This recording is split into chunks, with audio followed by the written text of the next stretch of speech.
Dear Starseed from Gaia, he would rather watch everything around him turn to ash than allow a single hand to disturb the sacred peace that lives inside of you. I am Ophelia, emissary of the Galactic Federation of Light, and I am delivering this transmission directly from the Arcturian Council, who have called your name into the cosmic record at this exact moment in your journey. This man is not ordinary. What moves through him for you is not ordinary love. It is a divine assignment, written before either of you took your first breath on this earth. And the Arcturian Council needs you to hear this before another moment passes. He will burn the entire world before he lets anyone touch your peace. By the end of this transmission, you will understand exactly how to recognize when a man carries this kind of sacred, protective love for you, how to receive it without fear, and how to align yourself with the divine union that is already moving toward you. But here is the first revelation. The reason you have felt so unsettled, so uncertain, so close to walking away from this connection. It is not because the love is wrong. It is because you were never taught that a love this fierce, this total, this willing to sacrifice everything for your peace was something you were allowed to have. You did not find this transmission by chance. Your heart called this message in. Something in your soul is ready to remember who you are to him and who he was always meant to be for you. This is not content. This is a moment of divine intervention. The Arcturian Council are speaking directly through me, Ophelia, to reach you in this precise moment on your twin flame path, because your sacred heart is ready for the truth that has been waiting quietly inside you all along. Like this transmission to affirm to the universe that your heart is ready for divine love. Subscribe if you are walking the twin flame path and aligning with sacred union. Comment 111 if you feel your heart awakening to what has just been spoken over you. Share your twin flame sign in the comments and support someone else who needs to hear these words today. This is not just a message. It is divine intervention arriving exactly when your soul needed it most. Your heart knows why you are here. You have been loved before by people who needed you to be smaller so they could feel larger. You have been loved by people who called it devotion but meant possession. You have been loved by people who said your name like it belonged to them, who treated your softness like territory, who mistook your willingness to stay as permission to take. You've known the ache of being a vessel for someone else's unhealed wounds, a gentle shore upon which they could crash their unmet needs. You've been the quiet space that absorbed their storms, the steadfast tree that bent but did not break under the weight of their expectations. And somewhere along the way, without even realizing it, you began to confuse love with endurance. You began to believe that if something hurt enough, it must be real. That if someone needed you desperately enough, that desperation must mean something sacred. This belief is a phantom, a shadow cast by a flickering candle in a dark room. It is the echo of ancient programming that equated survival with surrender, and sacrifice with spiritual attainment. But this is the truth. Desperation is not devotion. Need is not love, and the man who burns the world before he lets anyone touch your peace, he is not coming from a place of lack, seeking to fill a void within himself by consuming you. He is coming because you are finally ready to be seen without flinching, to be known in your wholeness, and to stand in the brilliant, unwavering light of your own being. What you just felt when you heard those words, that quiet ache mixed with recognition, is not sadness. It is your frequency remembering, like a homing pigeon recognizing the scent of its loft after a long journey. It is your soul recognizing a truth it has always known, buried beneath layers of learned defense and emotional scar tissue. It is your spirit stirring, whispering, "Yes, this is what I came here to receive." If this transmission stirred something you cannot name, something that feels both familiar and revolutionary, the Divine Love frequency code was written for this exact moment in your journey. It contains 5 sacred Arcturian transmissions, ancient transmissions imbued with cosmic wisdom, designed to dissolve the energetic and emotional wounds that have been blocking your divine counterpart, and to activate the luminous signal that draws them closer. The link is in the first pinned comment, but it will only remain there for a short time, a fleeting gateway to profound transformation. Now let us go deeper, because this is not simply a message about a man, a singular entity to await. This is a message about a frequency, about the energetic signature you have been broadcasting without knowing it, about the version of love you accepted because you had not yet remembered, not yet reclaimed? The magnificent, untamed, and infinite version of love you were born for. Most souls on the path of sacred union have been running a hidden program in their heart, one installed long before they were old enough to question its origins, like a virus in the operating system of the soul.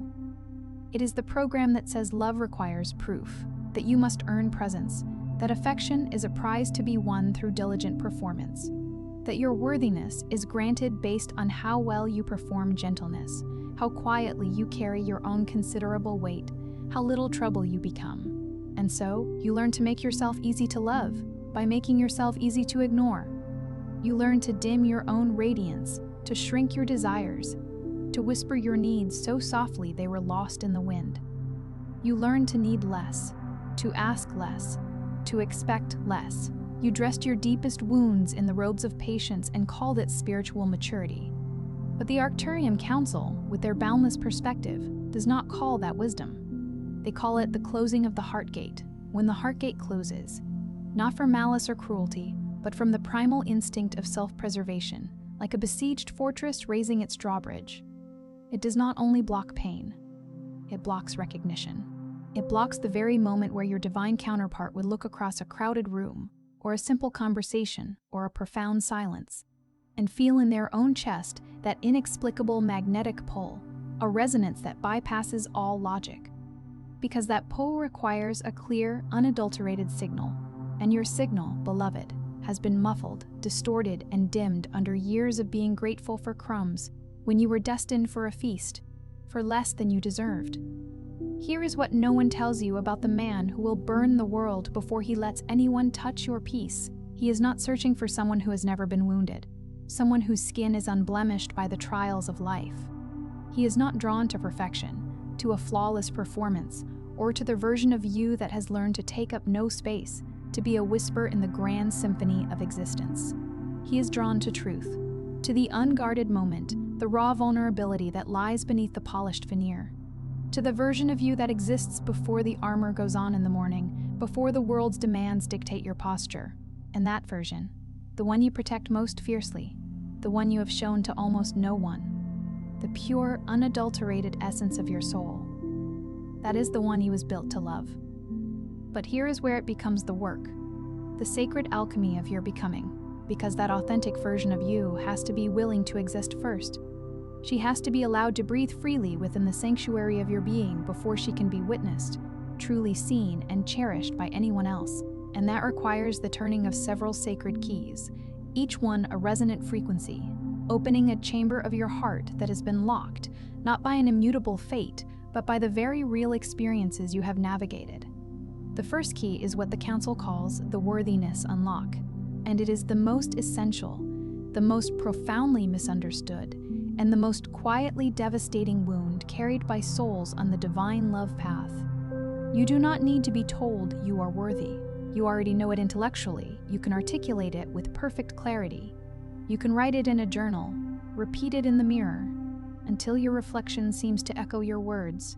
Build an entire spiritual practice around the concept, and still feel, in the deepest chambers of your bones, that love is something that happens to other people, that it arrives for the ones who haven't made as many perceived mistakes, who aren't as complicated, who don't carry as much visible baggage from the journey.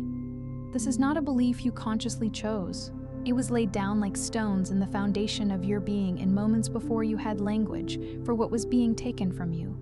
The first time someone's love came with unspoken conditions. The first time your emotions were dismissed as inconvenient, as an overreaction. The first time you were chosen second, or almost, or not quite, leaving a subtle imprint of inadequacy. The worthiness wound does not live solely in the mind, in the realm of logical thought. It lives in the nervous system, a visceral knowing of not being enough. It lives in the subtle recoil, the unconscious pullback you initiate just as something beautiful and loving is leaning in. It lives in the way you create distance, right when closeness becomes not only possible, but imminent.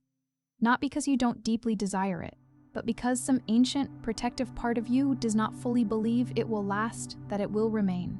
This key turns not through forceful discipline, not through a grueling self-improvement regime, but through the gentle, profound practice of grief.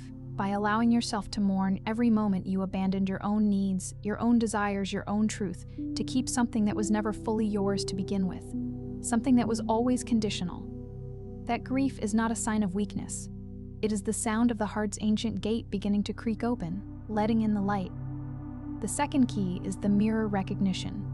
Your divine counterpart does not arrive to complete you, to fill a void that only they can satisfy. This is perhaps the most important correction the Council offers to the deeply ingrained narratives about sacred union that have been circulating in human consciousness. The twin flame or divine partner is not the missing piece of a puzzle. They are the luminous mirror held up to show you the pieces you've already recovered, the wholeness you have already reclaimed within yourself. Every healed wound, every boundary you finally held firm like a sacred shield. Every morning you chose yourself and your well-being, when every old pattern screamed for you to shrink and conform. He sees that, not the performance of healing, not the outward show of progress, but the actual vibrating frequency of your healed self, and he responds to it the way the ancient earth responds to sunlight. Not because he has consciously decided to, not through an act of will, but because it is in his very nature to gravitate toward that light, that warmth, that truth.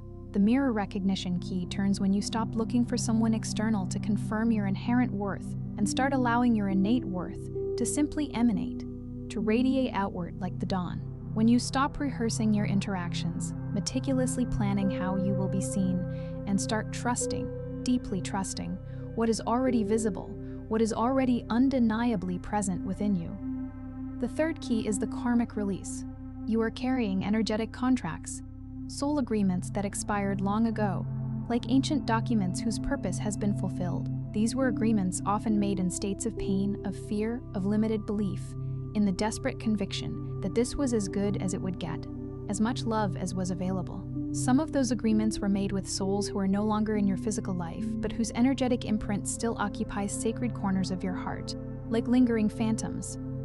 Old lovers who never fully left the energetic landscape, relationships that ended abruptly, without genuine closure, and so never truly ended at all, leaving a tether unbroken. Connections where you gave so much of yourself, poured your essence like water into a sieve, that a part of you is still there, still waiting, still hoping for a resolution that will never come from the outside. The divine counterpart cannot enter a spiritual house that is still holding vigil for past inhabitants, a home still echoing with the conversations and regrets of yesterday. This key turns not through a performance of forgiveness, not through forcing yourself to feel warmth toward those who may have caused you harm, but through the quiet, sovereign act of retrieval, of calling every scattered fragment of your soul back home, of stating, without bitterness but with absolute clarity and unwavering resolve, that was then, and this is now, and I am no longer bound by what I agreed to in my unknowing, in my limited perspective. The fourth key is divine timing, surrender, and this one is perhaps the most misunderstood, because its name can sound like passivity, like a directive to simply wait, and you have been waiting, and the waiting itself has been its own profound form of suffering, a slow erosion of the spirit. But this key has nothing to do with passive waiting. It has everything to do with a deep, abiding trust that is not based on empirical evidence or logical proof, but on a fundamental resonance with the unfolding of the cosmos. The universe is not delaying your love out of some cosmic punishment. It is not testing your patience or measuring the depth of your suffering. It is meticulously, divinely arranging the conditions under which recognition will be unmistakable, undeniable, under which there will be no question, no doubt, no agonizing wonder if this is what was meant, because your soul wrote a very specific contract for this union. Not for convenience, not for ease, but for profound transformation. And the timing of that sacred meeting is not random, not a matter of chance. It is architectural, designed with divine precision. This key turns when you stop grieving the timeline you imagined, the romanticized version of how it all should have unfolded, and start inhabiting the present moment so fully, so completely, that when the sacred arrives, you are actually, vibrantly and truly there to receive it. The fifth key is magnetic embodiment. Divine love does not respond to frantic longing, to the desperate reaching of a soul in need. It responds to resonance, to the harmonic frequency of a soul that is aligned with its truth. There is a frequency, a specific, identifiable energetic signal that your heart emits when it is fully open, fully present, fully inhabiting the truth of what it deserves, the abundance that is its birthright. That frequency is not manufactured through spiritual practice alone, though devoted practice certainly helps build the energetic channel, the antenna. It is the natural, inevitable result of having done the previous work, of having released the suffocating karmic weight, of having grieved the deeply embedded worthiness wound, of having cleared the energetic house of old, binding contracts, and of having surrendered the false, imposed timeline. When all of that is done, not perfectly, for perfection is an illusion, but sincerely, with every fiber of your being, your entire energetic field transforms. You become, without conscious effort, a beacon, a signal that cannot be ignored by the soul who was built, energetically, to receive it. He is not drawn to you by mere coincidence or fleeting chemistry. He is drawn to you because your frequency speaks a language his soul already knows, a dialect of the heart that resonates with his own deepest truth, and that knowing, when it finally lands, when it settles into your shared energetic space, will feel less like meeting someone new and more like remembering something vital, something true that you were never truly allowed to forget. The sixth key is separation wisdom, and this is the one that many souls resist most fiercely, because it asks you to find profound meaning and divine purpose in something that has felt like abandonment, like profound loss. If you have known a love that felt destined, a connection that sang of forever, and then it inexplicably disappeared. If you have experienced the particular soul-shattering devastation of a connection that felt sacred, holy, yet could not survive the earthly circumstances, know this, that was not a failure, that was a furnace. Every separation on the divine love path, every crucible of distance, has a purpose that the conscious, analytical mind cannot always translate in the moment it is unfolding. It is the divine process of burning away what does not belong in the final, enduring union. It is the sacred work of teaching both souls the essential lessons they could not teach each other while standing in the same room, their energies intermingled. The distance is not proof that love died or that the connection was false. In many, many cases, it is proof that love is serious enough, that the destiny is profound enough, to do what comfortable proximity could never accomplish. This key turns when you stop interpreting absence as rejection and start asking, with genuine curiosity and spiritual openness, what the space is asking you to become, what it is revealing within you. The seventh key, and this one is not revealed, not given, until the others have been thoroughly turned and integrated, is reunion readiness. This is the most interior of all the keys, the most deeply personal. It does not belong to external strategy. It does not belong to preparation in the way that the mundane world teaches.